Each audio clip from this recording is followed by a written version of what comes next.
Eu sou mineiro de Itajubá, sul de Minas Gerais, e nasci numa família muito grande. Minha mãe teve 13 filhos, mas quando eu nasci éramos 11 irmãos. Eu sou o caçula, né? E cresci num ambiente muito diverso. Eu tinha uma irmã bitomaníaca, eu tenho uma irmã que na época era bitomaníaca, e ouvia Beatles o dia inteiro, um irmão que estudava engenharia que só ouvia música clássica, e vários outros irmãos que escutavam muita MPB, do início dos anos 60, né, e anos 50 também, e escutavam muita música da contracultura, muito Bob Dylan, muito Djan Baez, enfim, Joe Cocker, essa turma toda. Então eu cresci nesse ambiente eclético. O irmão acima de mim, que era 4 anos mais velho que eu, era roqueiro, ouvia muito Led Zeppelin, Pink Floyd, que é uma coisa que eu gosto muito, me acompanha até hoje, né? Com 11 anos eu pedi um violão de presente para meu pai no aniversário de 11 anos. E com esse violão, como eu não sabia tocar a música dos outros, eu havia aprendido alguns acordes com alguns irmãos, 2 ou 3 tocavam um pouco. Então eu comecei a compor, já nessa idade, comecei a fazer letra e música, né? Quando eu estava com 16 para 17 anos, eu comecei a participar de festivais de música.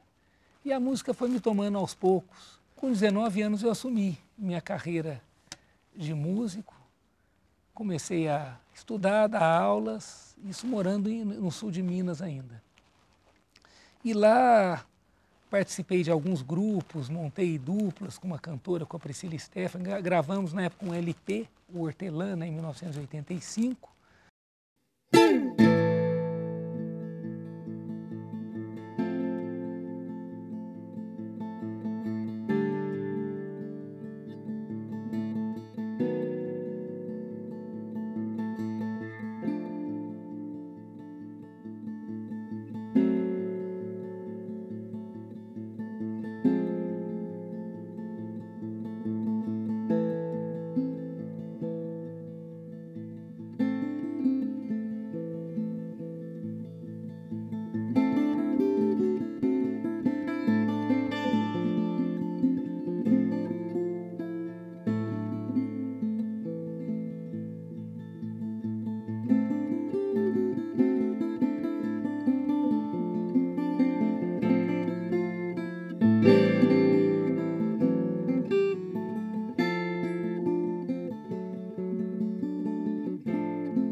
Com a amizade que eu ganhei do Carlos Rodrigues Brandão, um antropólogo, nós começamos a pesquisar congados, folias de reis, moçambiques, festas de Minas Gerais e interior de São Paulo. E isso é uma coisa que me percorre até hoje, né? Até hoje eu faço isso. E conhecer esse mundo foi muito importante, né? Esse mundo da devoção, esse mundo da força, onde você tem outros quesitos dentro da performance musical, né? Que não o tocar limpo, enfim, mas é o tocar inteiro, né? Que é uma outra concepção. E com 26 anos fui para Campinas estudar composição musical na Unicamp. Foi muito importante. Ali eu tive duas pessoas, uma das quais se tornou um irmão mesmo, que foi o Zé Eduardo Gramami, músico, um professor maravilhoso que me abriu muito a cabeça para muitas coisas, me ensinou muitas coisas. Nós tocamos juntos até a época da morte dele. E o Almeida Prado, de quem eu fui aluno no curso de composição, né? E ali o universo meu abriu muito e na época que eu estava no 4º ano, a Nisa Tanque, uma cantora, me encomendou uma ópera caipira, me deu um libreto e falou, será que você não compõe uma ópera que misture um pouco desses universos da música clássica com a música de raiz, a música mais tradicional? Esse trabalho foi muito importante para mim no sentido que eu precisei me adentrar muito nesse universo e foi quando eu comecei a tocar viola. Eu já tinha uma viola, mas brincava só. Então, para compor e escrever para viola, eu precisava conhecer o instrumento. Então, a partir daí, comecei a ouvir muita música, em especial o velho Tião Carreiro, Renato Andrade, Almir Sater e Tavinho Moura. Então eu comecei a tocar viola de maneira que em 1995 eu me assumi como tocador de viola e não mais como violonista. E desde então venho tocando a viola foi se tornando um pouco uma extensão do meu braço, do meu corpo e a minha porta-voz.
Debussy é um cara fundamental e ele interfere muito na minha música na questão formal, da estruturação formal, de fugir das formas tradicionais. O próprio Almeida Prado foi uma pessoa que mexeu muito comigo. O Gramani, pela ideia do contraponto rítmico, no caso, né? Ele trabalhava muito isso. O Gramani. E músicos mais recentes, Elomar, uma pessoa que marcou muito todo o Clube da Esquina, inclusive uma das matérias que eu dou hoje, atualmente eu sou professor da USP, né, da Universidade de São Paulo, na Faculdade de Música. Lá nós temos um bacharelado em viola caipira e, além disso, eu dou aula de História da Música Popular, dou aula também de percepção musical, voltada à música popular, né? E tem uma matéria que eu montei num curso chamado Aspectos da Música Popular, eu abordo a música do Clube da Esquina. Eu estou preparando um livro, tentando mostrar as diversas inovações que esses músicos do clube trouxeram, mas que não foram creditadas a eles como inovações. E hoje é um material de uso comum da música popular. E também essa pesquisa minha com a música caipira acabou me levando para um doutorado, onde eu fiz uma história social da música caipira, mostrando como que a radiodifusão da música caipira ajudou muito no processo de reenraizamento desses migrantes na cidade grande. Atualmente tem um músico que eu tenho escutado muito, tem me marcado muito, inclusive nesse trabalho de trio, é um músico alemão já falecido chamado Eberhard Weber, que tocava baixo vertical, tal qual o Gilberto, e fazia uma música que mesclava um pouco o universo da música instrumental com a música clássica, enfim, é uma corrente do meio aí que acaba pegando elementos de diversos lados.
meus trabalhos solos, que são quase que primordialmente instrumentais, eu fiquei um tempo grande buscando uma formação que me satisfizesse nessa nova busca que eu estou de som. E nesse caminho, então, eu encontrei dois músicos que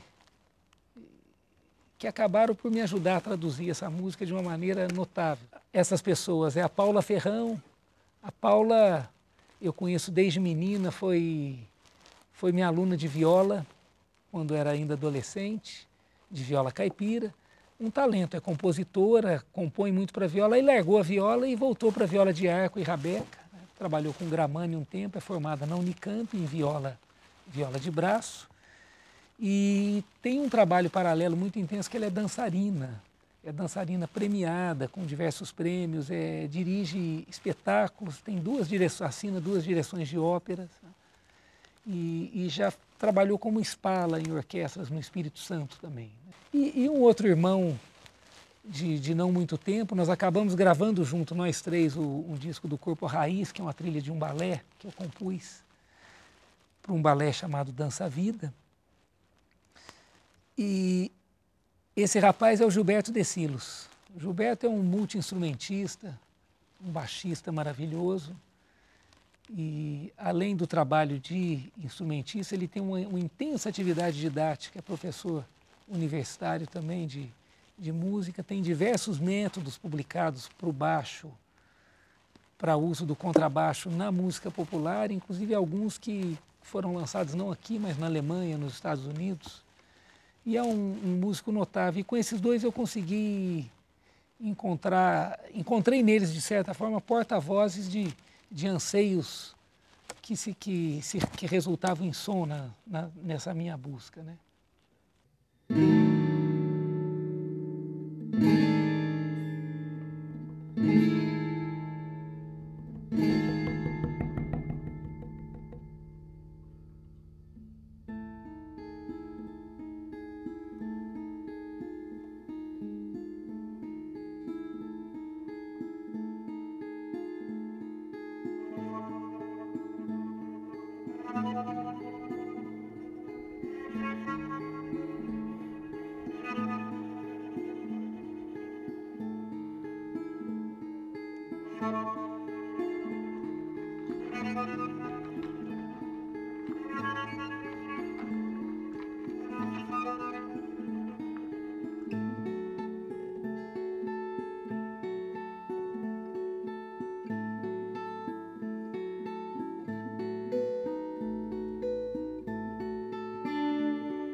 A viola, ela no Brasil, ela acabou se tornando um instrumento idiomático, né? Ela foi outrora um instrumento urbano, antes de ser um instrumento rural. Ela animava as festas do Divino, que eram as festas mais importantes da capital do reino até 1830. No Rio de Janeiro, a principal festa era a festa do Divino. As violas animavam. Em Recife, mesmo São Paulo, que era pequena nessa época, tinha muita viola. E ela, a partir daí, e no caso do estado de São Paulo e toda a nação que a gente chama de paulistânia, que foi o eixo onde os bandeirantes se espalharam, que compreende sul de Minas, Triângulo Mineiro, São Paulo, meio norte do Paraná, né, do meio para cima, Goiás, Mato Grosso do Sul, pedaço do Mato Grosso e pedaço de Tocantins, é onde se estende essa cultura que a gente chama de caipira, uma cultura que tem traços desse mestiço, mameluco, bandeirante com índio aí, né? O nome caipira vem daquele que corta o mato, né, do tupi, ou montador também. Então a viola ela acabou se espalhando pelos interiores e se tornando um instrumento idiomático na medida em que ela exprime culturas diversas de vários locais. Você vai no Nordeste, é um jeito de tocar viola particular. Mesmo aqui no Sudeste, Centro-Oeste, cada canto tem uma pessoa que toca de um jeito a viola, né?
E eu acho que a viola, ela acabou se alavancando também numa ideia de preservação ecológica, que culmina também com a preservação da diversidade cultural, talvez um certo efeito colateral a essa tentativa de globalização, de uniformização dos mercados e das culturas, né?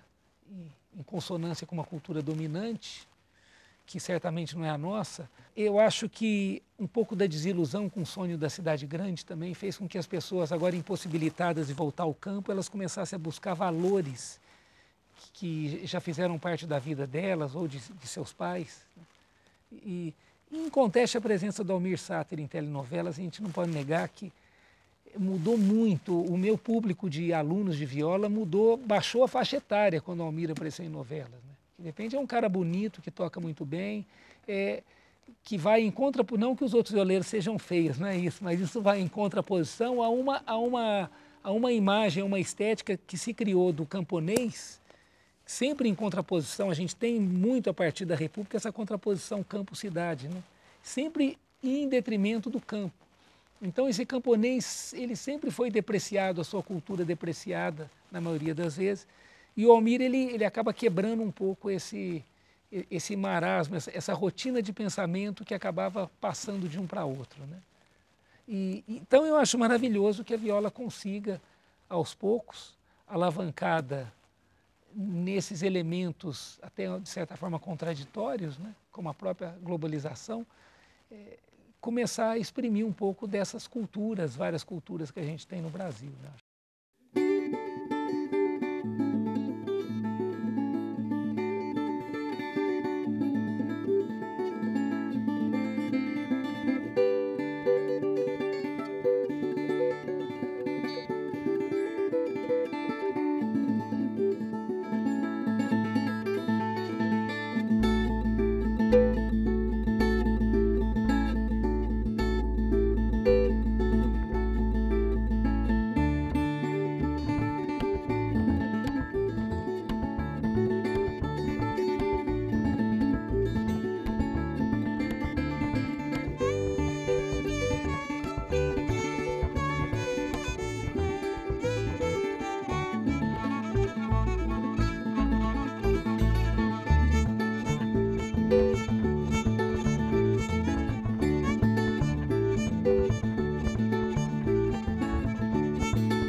Música